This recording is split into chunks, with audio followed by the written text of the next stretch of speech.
I'm Eric. And I'm Steve. Guilds of Ravnica. We're back. Let's talk about it.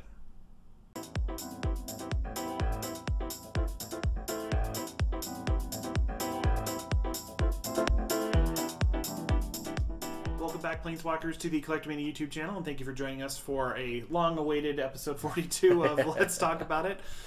Thanks for sticking with us, guys. It's been a pretty busy couple weeks. Yeah, it's been insane. But yeah, as normal, like, comment, subscribe, all that stuff. Share if we're worthy of your play group. Hit that bell for notifications if you are subscribed but not notified. So, want to break into it, Steve? Sure do. Let's change our screen here. First, we have Deafening Clarion. 1 red and white sorcery. Choose one or both. Deafening Clarion deals 3 damage to each creature, or creatures you control gain lifelink until end of turn. So, pretty spicy rare here. Yeah, I love modal cards, of course, as always. This is a pretty good one. I like the cost, mainly, and I don't know, I think this has some room to move, especially in Standard. We'll see where this ends up. I love small board wipes, you know. Oh, yeah, you think of, like, how influential cards like Slagstorm were in the past, like... people are talking about Firesong and Sunspeaker. You had mentioned kind of a modern implication potentially. Yeah. Like, definitely neat. And like you said, modality improves any card. Yep. Like, awesome. Then we've got Nimvizit Peron. So, interesting cost. So, 3 blue, 3 red. Legendary creature, Dragon Wizard. This spell can't be countered. Flying. Wish it had flash. That'd be amazing. Whenever you draw a card, Nimvizit Peron deals 1 damage to any target. Interesting. Whenever a player casts an instant or sorcery spell, you draw a card. So, very Nimvizit-y. Oh, yeah, big time. A little, like, I saw that scene, or the regular mana cost and kind of was like, whoa. But that's a pretty strong card if you're kind of making everybody think about, do I want to cast a spell, or an instant or sorcery, excuse me, like, boy. And then, like you said, the ping. Yeah, you know, I don't think this stands up to original Nimvizit, like the other one doesn't either. I think this may be a touch better than the other one, except for the mana cost. Interesting card. I'm not 100% sold on the artwork. I think I like number 2 the best so far. I agree. But it's interesting. I'm sure people will have a lot of fun with this in Commander. Yeah, definitely cool. I think you're right. In between the first and second. Yeah. Here we have Underrealm Lich 3 and Golgari, Zombie Elf Shaman 4/3. If you would draw a card and said look at the top 3 cards of your library, then put one of those into your hand and the rest into the graveyard, you can pay 4 life, and this guy gets indestructible until end of turn but tapped. Yep. So, pretty good way to fuel stuff. Like, you know, you think of how often we'll look at the top X number of cards and pick one, you know, Sensei's or Sylvan Library or something. You think of all the dredge possibilities, and fueling your graveyard isn't a bad thing, and this guy does a pretty good job. We really just need a 5-color legendary zombie. Yeah, we really at this point, like, I know they just printed the Esper one, but there are so many good zombies everywhere, like Grixis, and now in black-white. Like, that'd be so much fun. Other than that, like, I really see this obviously in Get Rock Frog, stuff like that, Carador, Muldrotha. Any of those type of decks are going to love this card. It's pretty cool, actually. Artwork is amazing. Like, yeah, you think of, like, Windgrace or something, too, if you're just puking your lands into your graveyard and getting them back with him. Like, just a great card. Then we've got March of Multitudes, so X, green and 2 whites. It's got Convoke, of course, so you can tap your creatures to help pay for this. Create X 1/1 white soldier creature tokens with lifelink. Instant speed. I didn't see that before, because we kind of did a quick review of these before. I don't know, it's pretty... Now that I see that instant speed, it's actually pretty good. Yeah, I can see that being a late game, like, I've got to survive this and chump and maybe get some life out of this, or you're ahead and you're just even more ahead, of course.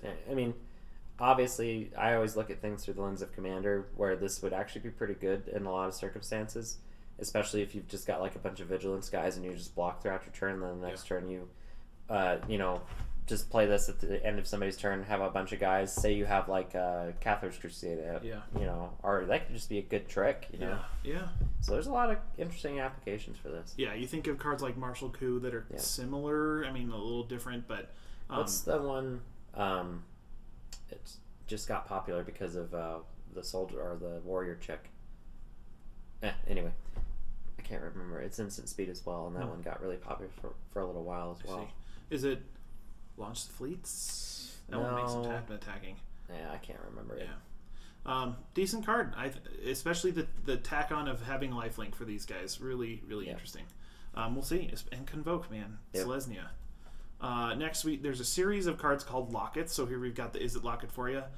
3 cost artifact that can tap for the colors of the guild, blue or red. And for hybrid blue-red 4 times, you can sacrifice it and draw 2 cards. And they've all got that hybrid cost with the draw 2. Yep. Pretty good. You know, we kind of compared it to the other draw stones like Mind Stone or Hedron Archive. You know, I think it's pretty decent. Yeah, it's no command sphere, but yeah, that's true. It'll be fine for draft. It'll be fine for, I mean, even just sticking a couple of these in your commander decks wouldn't be terrible. Yeah. I would run it over a few things. Drawing cards, especially on Mana Rocks, has always been one of my favorite things to do because it gets you back into the game sometimes when you're just out. Because it's just like, well, I have 20 mana, but I have nothing to do with it. Oh, wait, I can sacrifice one of these manas essentially to draw 2 manas. Essentially to draw 2 cards. It's kind of a mana. But, you know, you think of the same thing with if you're stuck on land. You could keep a questionable hand if you say, okay, I know I've got 4, and I can get to this, and if I'm in trouble, by then I can sack, like, I'll do that with the Relic of Progenitus sometimes, say, I can do this and hopefully get into my 3rd mana to get there. Like, definitely cool. And the fact that you can draw 2, awesome. Yep. Definitely a great card. Then we've got Ral Zarak, or Ral Izzet Viceroy. So 3 colors, a blue and a red, legendary planeswalker, of course, Ral. +1, look at the top 2 cards of your library. For one of them, or put one of them into your hand, the other into your graveyard. -3, Ral Izzet what? Is it Viceroy? I'm used to saying Ral Zarak. I can't even read this anymore. Deals damage to target creature equal to the total number of instants and sorcery cards you own in exile and in your graveyard. And then -8, you get an emblem with whenever you cast an instant or sorcery spell, this emblem deals 4 damage to any target and you draw 2 cards. So what do you think? Yeah, I kind of agree. Interesting. I mean, they kind of make sense as far as A leads to B. I don't know about like we always kind of say ignore the ultimate unless it's in range. I think this ultimate's a little out of range. I mean, you gotta keep it on board for 4 turns. Essentially. But even if you can just dig and feel your graveyard and then zap something with the -3 twice or something, that's good. Yeah, his abilities, I don't think his +1 strong enough. That's where I know that sounds crazy, but I just don't think it is. Like drawing 2 is good, and I guess you can. I mean, it's not even. I guess it's not draw 2 and go through your hand. It's out of those 2. And what if you miss an instant or sorcery? Like, wouldn't you maybe rather have that or something? I don't know. Because you don't want it. In this type of deck, you really don't want to ditch instants, which is what the -3 is trying to get you to do. You want to use them. You want to play them. I don't know.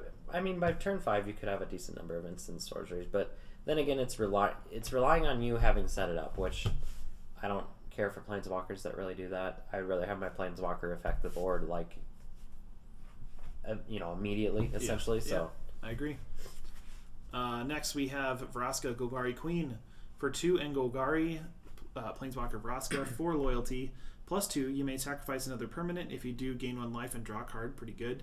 -3, destroy target non-land permanent with converted mana cost 3 or less. And -9, you get an emblem. Whenever a creature you control deals combat damage to a player, they lose the game. So you said right away, very Vraska-y with that ultimate. Again, like you could get there in a couple turns. You'd need 3 turns of pluses and then a minus. Again, kind of greedy, but I think the shining abilities here are the +2 and the -3. I mean that feels like a fairly this may even be a little bit undercosted for what it is, because +2, I mean, that's really good, and then looking at what it actually does is amazing. Like a sack outlet's always going to shine, and then something that also draws you cards is ridiculous. And then the life gain is just the cherry on top. That's a really good +2. The -3, once again looking at things through a lens of Commander, okay, whatever. I'm not that thrilled about it, but it'll get rid of some things, you know what I mean? In standard play, I'm sure this is going to be amazing. They're killing it on Golgari right now. The 3 cards that we've reviewed, 2 cards that we've reviewed so far, 3rd we're getting to, have been really good compared to Izzet, which has been Izzet's kind of got that tinkery mad scientist thing going, and it's still not put together. That's the problem. Whereas this guild clearly has the power. Disadvantage everywhere you look. Imagine, like you said, in standard, if you're just, I'll +1 once, and then I'll blast 2 of your things. If she hasn't been hit, +2 once. Or +2 once and then -3 once, or twice, excuse me. So and just sack a token. I mean, who cares? You'll probably have just some. play this with Slimefoot. and all the little fun guys. Super cool. Then we've got Amara, Soul of the Accord. So a green and a white, Elf Cleric, 2/2. Whenever Amara, Soul of the Accord becomes tapped, create a 1/1 white soldier creature token with lifelink. So, a very straightforward ability. It's not overpowered, it's not underpowered, it's kind of perfect for where it is. She could make an interesting commander. Like, think about it, you get like a elf each turn, especially if you have ways to just keep tapping Amara. Like, say you throw out or not Eldritch Evolution, the enchantment that lets your creatures tap for one of any color. 2 costs. Not Splendid Reclamation, but Cryptolith right? Yeah. Something like that. Anyway, I mean, imagine you play that every turn. You just tap this, get a token. That's not bad. Fits with the theme. It's obviously not going to usurp Tristani in any way, but it's still pretty interesting. Yeah, definitely cool. Kind of harkens back to that Born of the Gods like mess up that they did. Yeah, there's some goofy stuff in there, but yeah, cool card. Like you said, straightforward. Oh, I was thinking of something else. I'm talking about the first time they printed Amara and they screwed her up real bad. Oh yeah, with the Voice of Resurgence flip flop. Yep. That should have been like that. If you think about it, it would have made everything about that card better for tournament play, better for everything, because it would have made it legendary, so you could have 2 of them. So things could have gotten a little bit. I mean, I guess I understand why they did what they did now that I think about it, but it's like glaring. I agree. Yeah. Definitely a cool new card there. Oh. We're just gonna skip this one. Assassin's Trophy, black and a green instant, destroy target permanent and opponent controls. They just get a land. So Path to Exile for an extra color for any permanent. Yeah, and our local play group of Legacy players was talking about this on Monday, and I got to overhear and listen a little bit. And they brought up some really good points. Like, a lot of people were just like, yeah, but they get to search for a land. But think about Legacy. They have to search for a basic land. It's just like... They might have 2 of those or something. They may have 0 of those. So you've just destroyed whatever you wanted for 2 mana. Yeah. And they have gotten 0 benefit out of it. So, I mean... I think this is a card, the further back in Magic you look, the better it gets. Yeah. Which is always interesting. You know what I mean? Kind of scary. Like, you think of, like you said, Golgari's got so much. You think of cards that have been banned in other Eternal formats. You think of, like, Modern with Deathrite and all this, and, like, Legacy now, even with Deathrite. Yeah, all the Dredge stuff that's just, like, gone back and forth. And then you give them this like laser scalpel to deal with whatever, and like you said, there may not even be a downside. Yeah. You said to me yesterday this card is pre-ordering for like $30-some. Like I'd believe it. I'm sure it's going to be more than that. Yeah. By the time this thing comes out, it's that hype. It's that everybody's losing their minds kind of thing. This is 100% a move by Wizards to sell the boxes. Oh yeah. Like it is. That's what this is. I don't even know if they should have printed this card. That's where I'm at, because it's just it should have been like an uncommon or cost an extra or be a sorcery or something. Yeah, like maybe 1 more black, and then it would have been like, oh okay, I don't know. Like, and they I think painted themselves into a corner a bit with previous cards like this. This is what we call power creep. Yeah, big time. I think this will sell boxes. I think this will be this could be the new Jace's Rune Prodigy, where people are like, I have to run Golgari. Yep. This is going to be a $60, $80 card because everybody needs 4 of them, because why not? Like, I remember when Paths were in Standard, I got out of them to buy 40k. Yeah. Paths were still $8 as uncommons in Standard. Insane. This card. So pick up your Woodland Cemeteries and Overgrown Tombs now, because they're going to be ridiculous, I'm sure. I can't believe it. This card will, man, nuts. Yeah. This is yours. Izani? 1,000-eyed. So 2 colorless, 2 black, 2 green. Legendary creature, Elf Shaman. She's got Undergrowth. When Izoni 1,000-eyed enters the battlefield, create a 1/1 black and green insect creature token for each creature card in your graveyard. Then you can pay a black and a green, sacrifice another creature, you gain 1 life, and draw a card. This has Steve likes this commander written all over it. I love commanders that make tokens. I love commanders that sack to draw cards. This is like Slimefoot, but not Slimefoot for me. I'd say it's very attrition-y. Yeah. It has that like Aristocrats feel to it, which I love. So yeah. And you think of cards that this would work well with, even just like Mimeoplasm or something, where it's just like, I have a graveyard filled with stuff. Yep. it's late game. It's still fueled with stuff. Now I get a bunch of guys, and I can sack those to fuel more stuff. Like, super, super cool. A little high priced, but in Commander, that's like... Yeah, it's... I mean, I think people are going to be a little off-put by a lot of these costs because, like, double black, double green seems a little oppressive for something like this. The power level of this card isn't that ridiculous. It should be probably a black and a green and then 4 colorless, in my opinion. Because 6 costs for a 2/3 that does this maybe is a little bit overcost to begin with. But then you add all that on top of it. It's just like, okay. Yeah. But once again, going back to Commander, it's fair. Whatever. I'd play it. A great supplement, a great Commander if you want just like a cool Golgari creature deck. Like, definitely neat. Just to go back. Where was this in our Commander? Like if they would have been like, we're making Jund land tokens, because that's kind of what they did. They could have thrown this in there. They're trying to supplement the Commander products with the sets around the Commander products, so you have to buy everything, Steve. Yeah, it's a big kick in the pants. That's what it is. Yeah, but certainly fits in there. Yeah, like depending on which way you go, of course. Yeah. If you didn't hear, there's a series of Shocklands returning in Guilds of Ravnica, and probably more in Ravnica Alliance, I think. So here we got Sacred Foundry. They all have new art, which is super cool. Who can complain there? No, I like we talked about previously, I did not think they were going to do this. I was feeling no Shocklands in this set, and I'm pleasantly surprised. I'm a little bit like, okay, like I was kind of hoping for something new, but I mean, I think they're running out of design space there as far as what they want to push, you know what I mean? Yeah.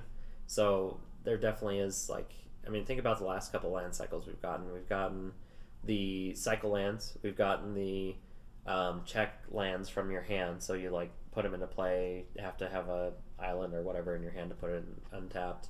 We've gotten the check lands on board, so you have to have 2 basics in order for it to come untapped. Like they've done a lot of really interesting things in the last couple of years, and I don't think any of them are bad. I just wish that we had something that was comparable to either Shocklands or Fetch lands. And I don't think they can do that. I think you're right. Like, without kind of stapling on another odd choice you might have to make, or something like... I mean, honestly, I think the next move here is at some point they print a 3-color land. I don't know what kind of like drawback there'll be for it. Like, say... Call them bolt lands and deal us 3. I mean, I would be okay with that personally. I'd be all over it for Commander. I'd be like, this is very fair. I'll put it into play every tap probably, or every turn, but... If you need it, you pay 3, okay. I'm at 37, I guess. Like, and I know 3-color lands have been like a thing that people have like theorized and blah blah blah talking about for years at this point, but I don't know. I do feel like if we ever return to like a shards kind of setting, I could definitely see it happening. Say it's not 3-color land. Say it's like a hybrid thing or something like that, where you can tap for one or the other. Which I guess is the way it works anyway, but you know what I mean. And like, you think, I know we've kind of speculated the third set will be guilds pairing up into tricolor combos. Like, I could totally see it there. That would be cool. We'll see. I think there's maybe 3 more. We have Null Hide Ferox, 2 and 2 green creature beast, hexproof. You can't cast non-creature spells. For 2, he loses all abilities until end of turn, and anybody can activate that ability. If a spell or ability an opponent controls causes you to discard Nullhide Ferox, you put it into the battlefield instead of putting it into your graveyard 6/6. So pretty good. Those that last sentence has always been extremely powerful. So don't underrate this card because of that. Everything up to that point is kind of like, okay, I mean, whatever. I love that my opponent has to waste 2 colorless mana in addition to remove this thing, which is nice. So it kind of gives itself a little bit of a shield. I wish it was more like that instead of like losing all of its abilities, because that kind of sucks. Just like lose hexproof. But I mean, what can you do? But it's nice because you could cast non-creature spells by paying an extra 2. That is also true. But a little. You got to jump through a couple hoops here. Your opponent has to jump through a couple hoops here, and like you said, you think of Luxodon Smiter or Whitleaf Cavalier or something. It's like, or Whitleaf Liege, excuse me. Like, that effect for discarding into play can punk somebody so fast it's not even funny. And it's, I mean, it's seen, the ability has seen tournament play, like in higher, like Modern, Legacy. It's a lot of places. So having it in another monocolor, or a monocolor version of it is really good. Like we have the Bailoff that also does it, that is mono green as well. And he might be a touch better than this just because he gains you 4 life. So, but this is, it's interesting. I like this card overall. Definitely cool. Then we've got Chromatic Lantern reprint. So as you were just talking to me yesterday, Eric was just like, yeah, I don't need these in. All right, or tell your story, I guess. I had a couple, and I'm like, you know, if they do this, they might do it in Ravnica. I should see if they've got these. And I was scrolling through, like, the Reddit feed of spoils, and there it is, right there on the top. It's like, well, I can't trade those in now. Like, but rejoice, because now you can get cheap mana fixing ability. Yep. I mean, this is one of the better mana rocks for Commander, in my opinion. It really helps you out. I think obviously the clause lands you have, add 1 mana of any color to your mana pool, really just kind of gets you out of binds. So think about this. This is an auto-include in that Nimazit deck. This is not an auto-include in that Golgari deck. Like, yeah, it's perfect. This will be an amazing card in draft. Like, yeah. Super cool. Yeah. Glad to see it again. And then, lastly... We've got a debacle to talk about. I know everybody in the entire world has talked about this, and it's been hammered on. How do you feel about this? Well, just in case you haven't heard it, Wizards is putting out a big product, $250. It's got a pack which has 8 foil planeswalkers in it. This is just a Teferi full art foil, all that stuff, the Masterpiece Planeswalker edition essentially, and like 16 packs of Guilds of Ravnica. Again, like $250. This is only available online through Hasbro's website for probably, like, I guess less than a half an hour when it goes on sale. I don't even think it's going to be that long. Yeah, like, and then you'll find them on eBay or years later for hundreds more. Yeah. Again, not available in game stores. I was talking to a customer who called the day of, and I didn't know about it. And, like, all I could say was, yeah, that's kind of weird. They took a step away from brick and mortar with this product. Like, hopefully, hopefully, this is like, I wouldn't get your expectations or hopes up for this deck unless you're, like, sitting on your computer at whatever time these are going on sale. Odds are low you're going to get these. I know Chris used to try to hunt down the San Diego Planeswalker decks. He went to San Diego for years straight, never even had a whiff of one just because they were gone. Yep. And then online, same thing. I think this will be the same sort of thing. Yep. What do you think? Yeah, I pretty much agree with everything that you've said. It's very... You summed it up perfectly. It's a step away from the local game store. And I think that's the exact opposite of what they should do. I think this should be a local game store exclusive. Yeah. Like, I think this should be something that you go to your LGS and you buy because, you know, they get 20 of them, you know, and that's it. But, you know, Wizards is trying different things, and I think they have, business-wise, this is a really good idea because it's just like, well, we just make all the profit on this compared to, you know, selling it to a distributor, selling it to us, whatever. Yep. You know, I don't know. It sucks. It leaves a bad taste in my mouth. Yeah, it's curious. Like you'd mentioned, things that they took away from the game stores, from the vaults, no longer a thing. Yeah. You could kind of count this as a Commander's Arsenal, if you ask me. Yeah. Back in the day, we got 5 Commander's Arsenals. That is it. And, like, even the lowest FTV release was, like, 15 for Transform or something. Like, yeah, sure, they'd be sold out like crazy, or stores would be selling them for $500. Like, but that's kind of how we've gone, and now it's like we're cut off. There's been people squawking about, hey, why does Wizard or Walmart have Iconic Masters? Like, that is so dumb. Yeah. Keep that at game stores. Nobody's gonna buy their milk and then want a pack of Iconic Masters. Like, have them go to game stores. And you know, you think of the huge win with the pre-release buy a box promos. You think of the buy a box promos themselves. Like, all sorts of great decisions. And then this guy, definitely, like you said, they're trying to figure it out.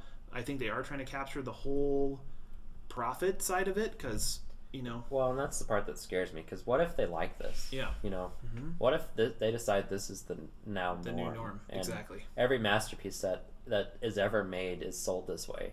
Like, I will literally never see a card from it, because they're impossible to get rid of. And it's speculators and collectors that are going to ruin that side of it, of course. I mean, collectors not so much, because that makes sense.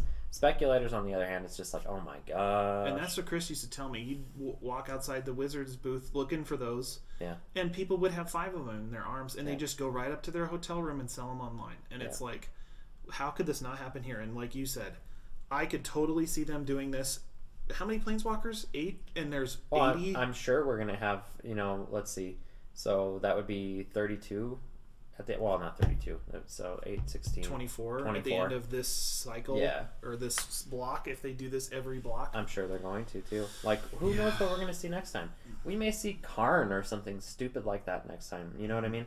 And that one's gonna be $600 just because it's got a crazy, stupid claim, or Jace the Mind Sculptor, Liliana, Ugin, yeah.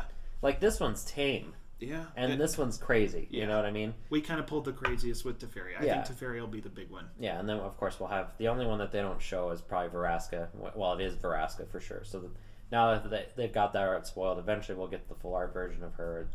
I'm hoping it's that dress artwork. It looks so good. But regardless...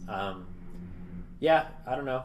Once again, a huge kick in the pants for us and every other LGS in the country that is just like, hey, oh crap. Yeah, I think the only group to benefit is probably Wizards. Yeah, and the people that might not care to try to hunt down one of these, like what they should have done and what they could have done to make both parties happy is, yes, they could have made this whatever crazy box, but they could have included these as regular masterpieces in the set. Yeah. Then at least people would have a fighting chance. Yeah.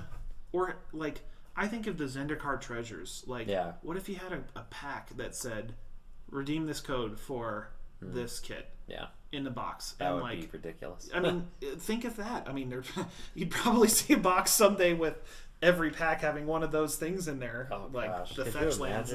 But, like... Just imagine that kind of harkens back to that like crazy age of, is there a Black Lotus in my Zendikar pack? Like, yeah. But now it's the golden ticket of, did I get a Masterpiece Planeswalker set? Yep. And a chance at Masterpieces? Like, I mean, how many packs would they sell? Billions. Yeah. Okay, so billions. Wizards, we're better at marketing. Go with the Willy Wonka thing. Trust us. Yeah, it works. Yeah, I don't know. It's cool, but oh my god, so see-through. Not the return of masterpieces we were hoping for.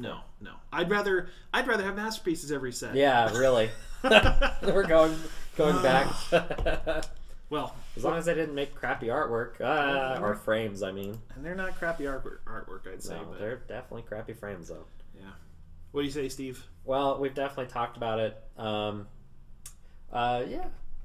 From now on, we'll keep our eye to the sky for more crazy planeswalker blah blah blah and try not to be sad about it, I guess. Somebody make up a hashtag that's like boycott planeswalker masterpiece. Oh, something. It's a thing. Yeah, other YouTubers have taken care of it, believe me. It's all over the place. Good thing we're taking up the rear with all that, Yeah, I mean, as Eric mentioned before, we've been pretty busy. There's been a lot going on. We're gonna do our best to get back to our weekly schedule, at least for Let's Talk About It for now. Just to kind of make things cool again, I guess. Yeah, big time. One thing that I did want to mention, as far as, like, comment on this, let us know. Me and Seth and Nick and a whole bunch of people have been talking about Age of Sigmar content, because a lot of us are getting into it right now. I mean, like I said, I'm getting into the game. I personally would love to start doing a couple games. Like, I don't know enough about it quite yet to really feel comfortable enough filming myself, but... I would definitely love to talk about like new faction stuff. I know that Beastmen are coming out here very soon for anybody that pays attention to that. I'm super excited. I bought into that army instantly because it's probably one of my favorite factions from way back when. So yeah, just let us know. Yeah. I mean, it as we said millions of times, the intent of this channel in the beginning was to showcase shop life, not just Magic life, and I feel like we've definitely gone Magic life direction. So So yeah. I don't know if you have anything to add to that. No, definitely hope to hear from you guys, and we'll catch you guys soon. Yeah. Thank you. Yeah, see ya.